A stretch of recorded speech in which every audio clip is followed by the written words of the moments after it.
We've spoken about in-car subscriptions, paying extra for things like heated seats in BMWs, and that was very much the thing that kind of started that off. But there's other problems as well with modern cars, about them being a bit too distracting, a bit too connected with the outside world. I mean, remember when cars were just cars, and you just drove them, and they went places, they had a radio, and that was kind of it. That was kind of the most technology you'd ever get in one, I do miss that. I do miss that in a sense. And when I see stories like this, I miss those days even more. And I also thank my lucky stars that my car isn't doing this kind of rubbish as well, to be honest, because owners of Jeeps, of Rams, of Chryslers are all complaining about the same thing right now. Pop-up ads. Yeah. Touch screens in the center console of the car. They've got pop-up ads on them now. Like websites, like certain kinds of websites that I'd never go on. I never go on those. No. Those are bad websites. But you know the websites I'm talking about, right, guys? Yeah? Lads? I think you do.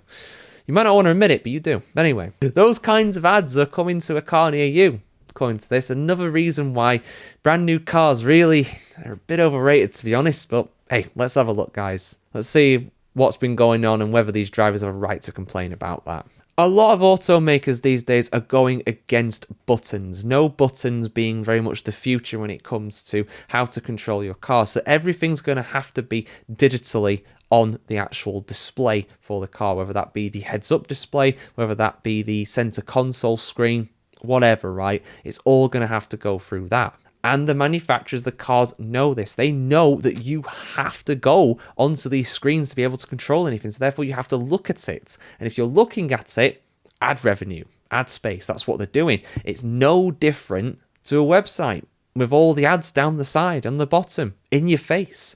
And if it was down the side or on the bottom or on top or whatever, then maybe it could be, all right. It's annoying, don't get me wrong, but it's not too distracting. You can ignore it. But if it's a pop-up ad that you have to click off to actually, go around it and do what you need to do on the screen, that's a problem. And it's also a safety problem as well.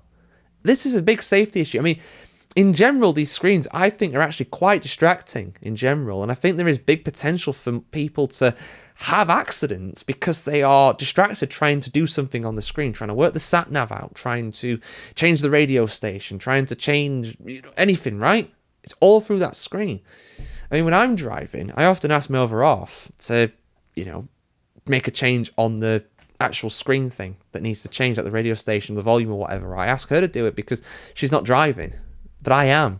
But if you're in there by yourself, you got to do it yourself, and that's a problem. And like I said, these manufacturers that I mentioned before, like it's a Jeep and Chrysler, they're doing some pretty shady things when it comes to this, because in new reports published by The Drive on November 21st, Stellantis, the parent company of all these car manufacturers, has been pushing marketing advertisements to owners, not in an email, not through the post, not a text. No, the car themselves. Wow. Now, the ads in question here are about exclusive special offers to its owners. The classic, we've got a special Black Friday deal on or whatever, that sort of stuff. And I'll show you a picture of one now, put it on the screen. So yeah, that's what they've been doing. A bunch of stuff like that, most likely.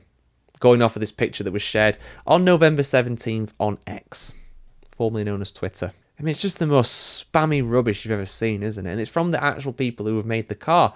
And I can't help but feel like this is some kind of invasion of privacy, some kind of invasion of your rights or whatever, but companies always find a way to get around those. They always find a way to get around those. But here is where it gets really weird.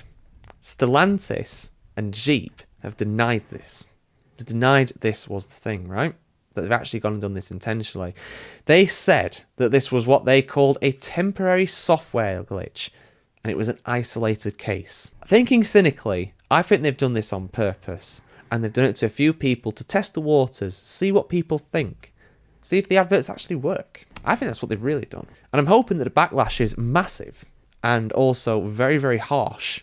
Because if it is, then they shouldn't do it. But if these people just kind of accept it, if they've sent this out to thousands of people and like one or two have complained about it online, they'll keep doing it. This is the future. Honestly, it's gonna be ridiculous. Like one day you're gonna buy glasses, right? You're gonna buy a pair of these, right? And they're gonna come with ads on them. You're gonna be watching ads. I'm joking a little bit. The more I think about it, though, the more I think one day that could be a thing. But I'd rather not think about it. But this is rather dystopian, to say the very least. And like I say, it is literally a safety hazard, I would argue, too. But a lot of things in modern cars are, too. So, yeah, they're not going to do anything about them, are they? Let's be real here. But, yeah, thoughts in the comments below, guys. See you soon. Hopefully some more uplifting news. Hopefully some less dystopian news here on the channel for the future of cars.